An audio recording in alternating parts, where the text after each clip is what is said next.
Walaupun tidak nengok tapi mikir kebun terus dalam sholat tuh. Kalau sahabat dijual dari kemarin. Padahal cuma nengok. Nah, makanya itu tidak kelak. Tengok baik gitu kan. Itu afdolu Pak yang lebih utama. Jadi wa dzurriyyati wa qarabati wa ali baiti ajmain wa ila musallihil kitab wa mukatibil kitab wa masyayikhihim wa ustadihim wa usulihim wa furu'ihim wa jami' masyayikhina wa ustadina wa usulihim wa furu'ihim wa jami' talamidana wa liman fa'ati wa barakati hadil kitab wa hadil ulum fi dunya wal akhirah. Al-Fatihah. A'udzu billahi minasyaitonir rajim. Bismillahirrahmanirrahim. Alhamdulillahirabbil alamin arrahmanir rahim maliki yaumiddin iyyaka na'budu wa iyyaka nasta'in ihdinas siratal mustaqim siratal ladzina an'amta 'alaihim ghairil maghdubi 'alaihim waladdallin amin. Wal maqalatu saniyatu, wal maqalatu dan adapun mauidhah atau nasihat asaniyatu yang kedua atau ucapan dari musannaf yang kedua atau nasihat yang kedua. Itu qala sudah bersabda siapa Nabi baginda Nabi Agung Muhammad sallallahu alaihi wasallam. Alaikum menjagalah kalian semua bimujalasatil ulama'i dengan duduk-duduk dengan para ulama. Ai al-amilina artinya yang mengamalkan ilmunya. Jadi di maqalatus saniyah atau nasihat yang kedua ini pesan Nabi kita usahakan apapun keadaan kita jangan kita tinggalkan duduk-duduk dengan para ulama. Anggaplah kita tuh ngaji lah ya. Ngaji, bukan zikir loh Pak Janis ya. Ngaji, bukan ibadah, bukan zikir tapi ngaji yang dimaksud di sini. Jadi duduk-duduk dengan para ulama kita. Wastima'i kalamil hukama'i dan mendengarkan ucapan-ucapannya ahli hukum atau fikih lah macam kita ngaji itu ya kan. Itu seperti itu. Ai al-alimina artinya orang-orang yang paham bidatillahi ta'ala dengan kedudukannya Allah Subhanahu wa taala. Al-musibina yang ibaratnya itu bisa dipegang fi aqwalihim di dalam ucapan-ucapan mereka, wa af'alihim dan juga perbuatan-perbuatan mereka. Jadi apapun keadaan kita itu harus kita cari kesempatan semaksimal mungkin untuk bisa duduk-duduk dengan para ulama kita, para ustadz kita, sehingga kita sering mendengar apa yang disampaikan beliau, yang seharusnya kita itu mendengar hal-hal yang mungkin tidak baik atau mendengar hal-hal dunia terus ya kan. Apapun yang dia omongkan masalah dunia, tujuannya dunia, duduk-duduk ya dunia, tidur ya dunia, ibaratnya mikir dunia, ngalamun ya mikir dunia ya kan. Bahkan sholat nian, sehingga kita tuh yang terpikir dunia kata Pak Jaris tadi sholat tapi ingat ke kebun. Itu saking itu begitu. Lah duduk-duduk dengan beliau itulah sebagai ibaratnya itu apa ya istilahnya itu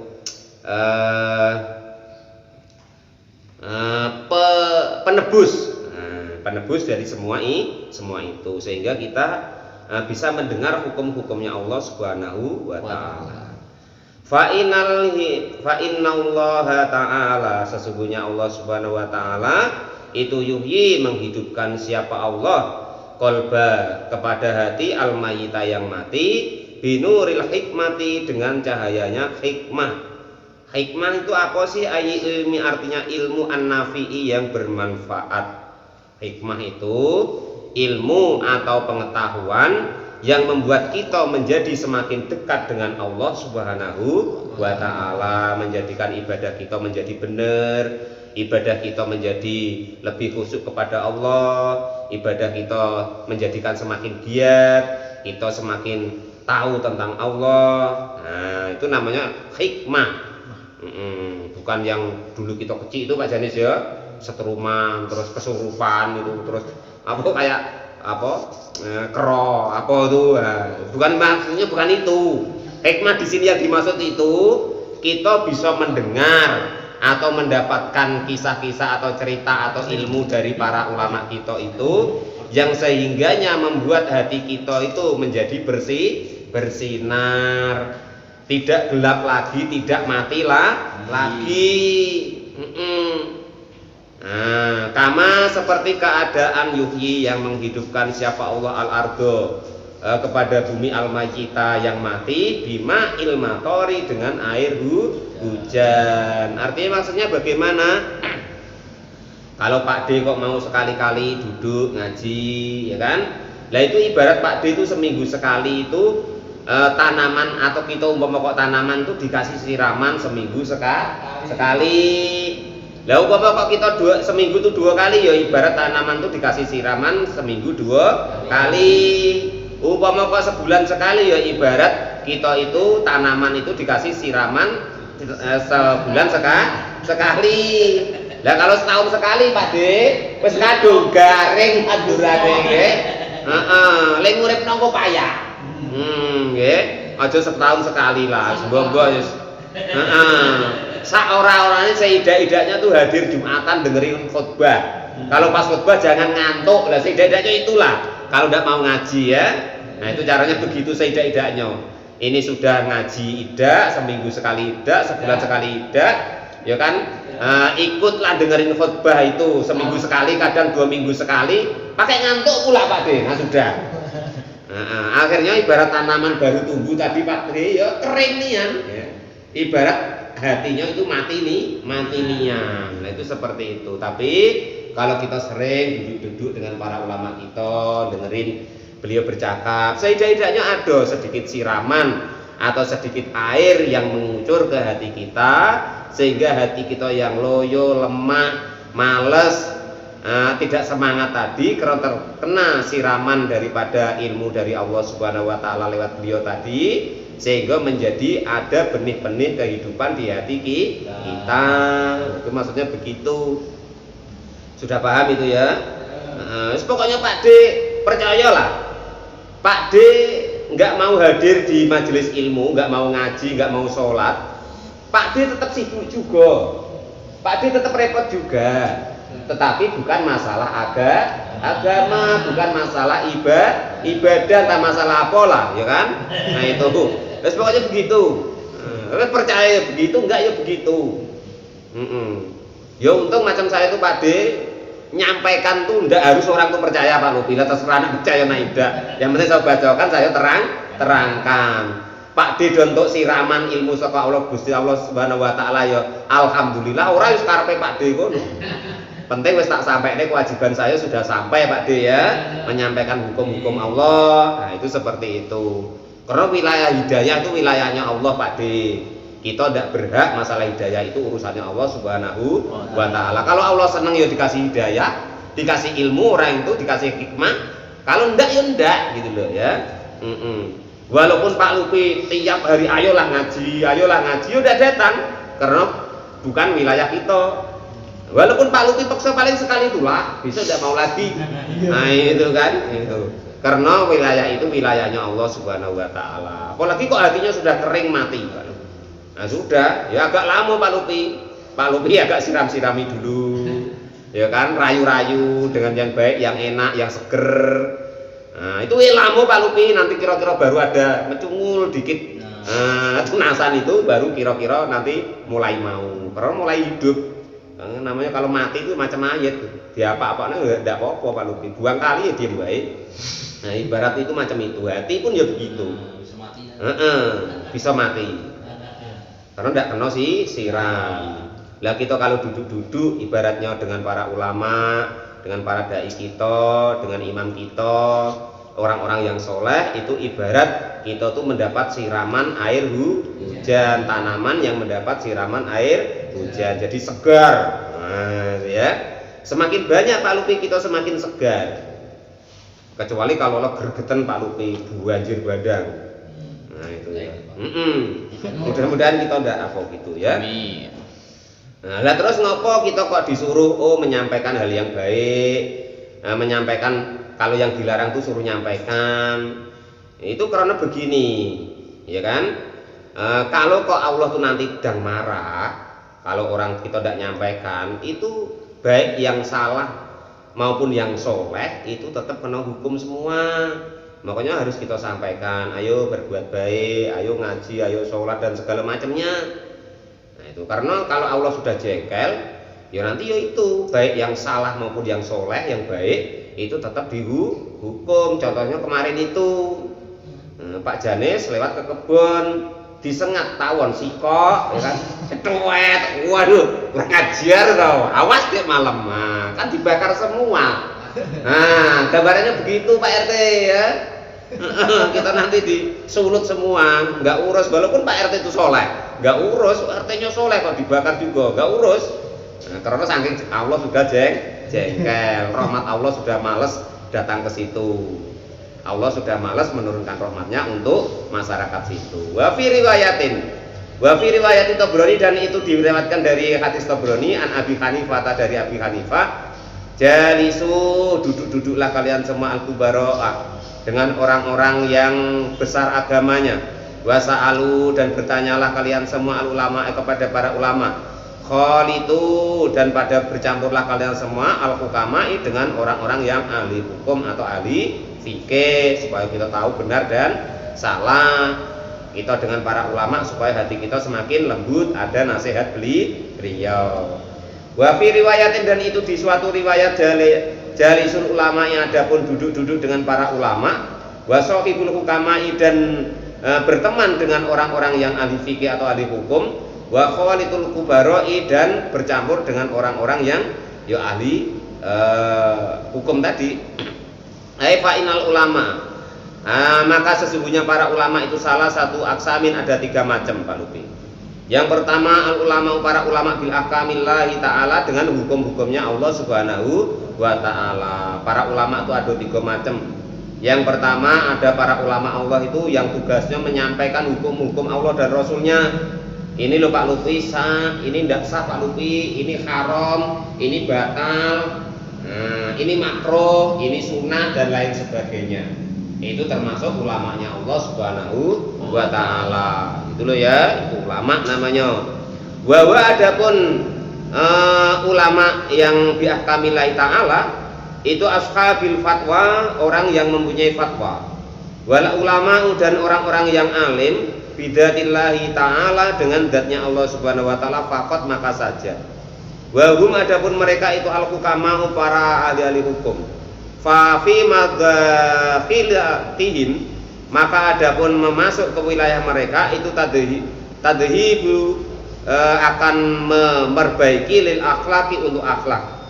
Li'anahum, karena mereka itu asraqat, mencorong atau bersinar kulubu, mati mereka, bima'rifatillahi ta'ala, dengan ma'rifatnya Allah subhanahu wa ta'ala. Jadi yang pertama tadi para ulama yang ahli hukum ngasih tahu Pak Lupi, ini loh Pak Lupi haram, ini sah Pak Lupi, ini batal, ini enggak batal, ini sunnah, ini makruh, dan segala macam. Terus yang kedua, para ulama itu ada yang mereka itu menerangkan tentang Allah Pak Lupi, ini loh Pak Lupi, hatinya tuh yang begini, yang begini, yang begini, yang baik. Nah, itu dosa Pak Lupi, enggak boleh. Nah, dan lain sebagainya. Nah, maka kalau kita dekat-dekat dengan orang yang seperti itu Pak Lupi, nanti akan menghadirkan cahayanya Allah subhanahu wa ta'ala. Nah, selain daripada itu, wa asraqat, dan akan bersinar asraruhum, rahasianya Allah subhanahu wa ta'ala, bi anwari jalalillahi, dengan cahayanya keagungannya Allah subhanahu wa ta'ala. Jadi ada ulama itu yang tukang menyampaikan hukum atau ahli fikih, ada ulama itu yang ibaratnya ahli fatwa Pak Lupi, yang menyampaikan tadi ibaratnya itu penentu halal dan haram dan segala macam. Yang ketiga, ulama-ulama Allah yang memang dekat dengan Allah subhanahu wa ta'ala, yang memang nanti bisa memberi pencerahan kepada kita tentang Allah subhanahu wa ta'ala dan kebaikan kepada Allah, menuju kepada Allah subhanahu wa ta'ala. Wal ulama, dan adapun para ulama bil qisma, ini dengan 2 macam. Wahum, adapun mereka al-kibra'u, ulama-ulama yang besar. Fa inna mukhalithati ahlillahi, maka adapun bercampur dengan ahli-ahlinya Allah itu taksibu, akan merubah ahwali saniyati, kepada tingkah-tingkah kesunahan. Wa naf'i, dan juga kemanfaatan, bil lufti, dengan bercampur, fauqan naf'i, yang di atas kemanfaatan, bil lafzi, dengan lafaz. Faman, maka adapun barang siapa itu nafa'aka, memberi manfaat kepadamu, lahdahu, di dalam percampurannya nafa'aka, maka akan bermanfaat kepadamu lafdahu, lafadznya. Wa man la ya fala. Jadi kita itu hidup itu mana sih Pak kira-kira guru-guru kita tuh yang pantas untuk kita, yang kira-kira andekan kita mendengar penjelasan beliau itu kita paham, nah, kita bisa menerima hati kita. Lah itu maka orang-orang yang seperti itu kita ikutilah, sehingga kita mengerti paham tentang sunah-sunahnya Allah, tentang ahwalnya Allah Subhanahu wa taala, sehingga kita boleh mengikutinya. Wa malah ya fala. Jika kok kita malah puyeng, pening, ya enggak usah. Nah, itu maksudnya begitu, Pak, ya.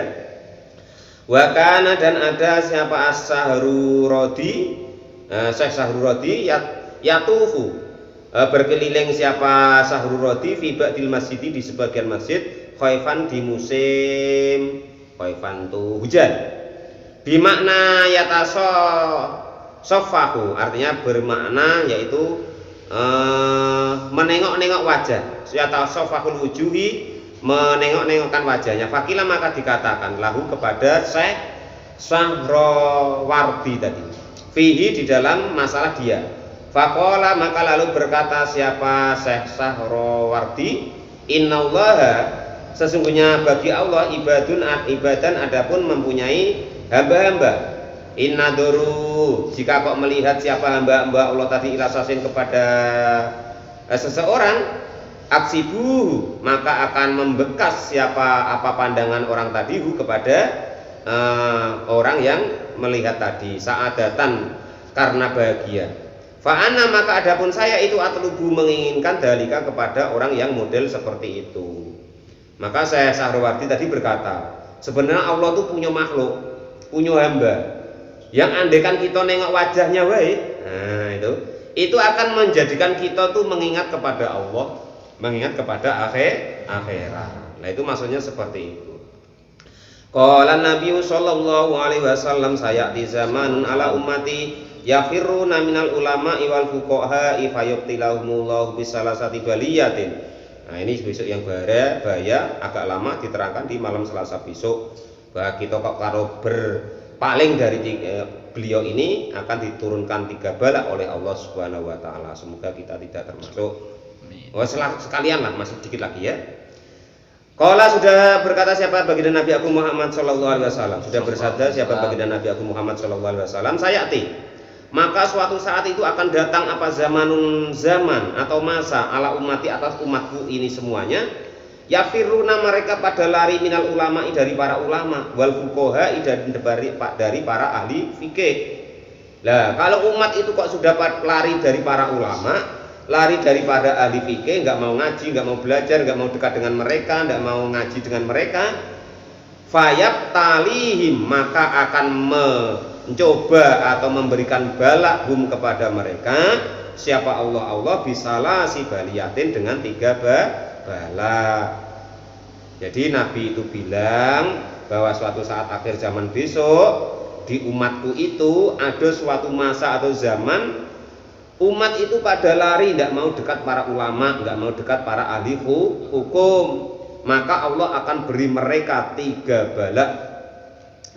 Aulaha, adapun yang pertama itu yarfa'u, akan mengangkat siapa Allah al-barakata, kepada keberkahan min kasbihim, dari kerja mereka.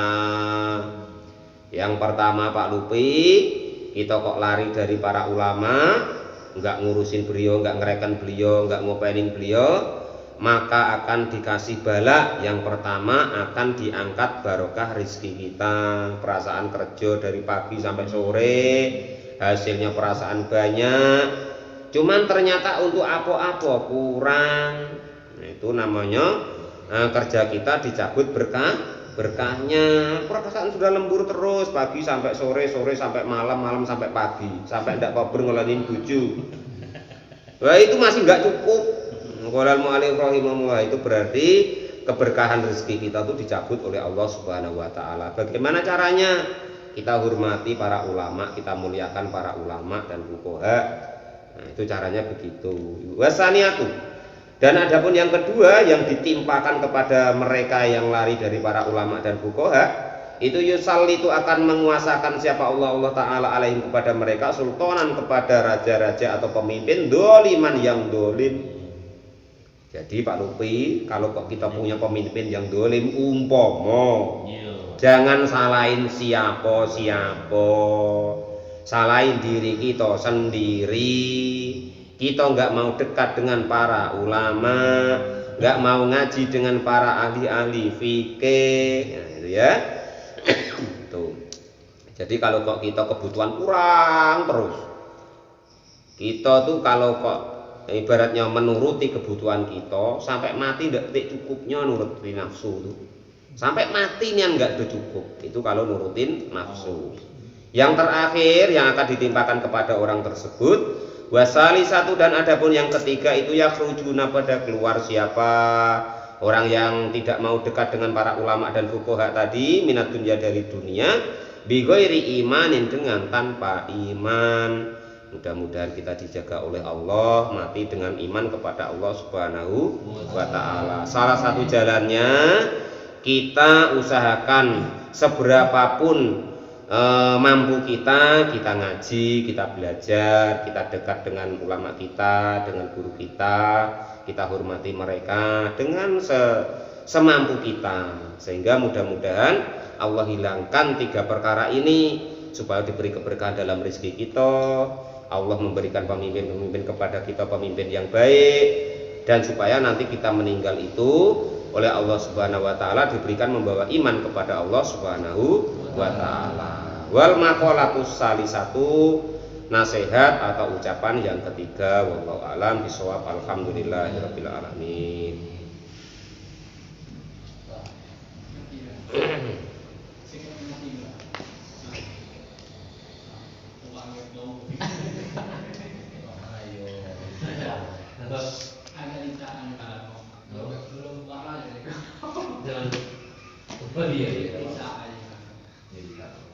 Alhamdulillah. Tulis Pak Junis. Tulis.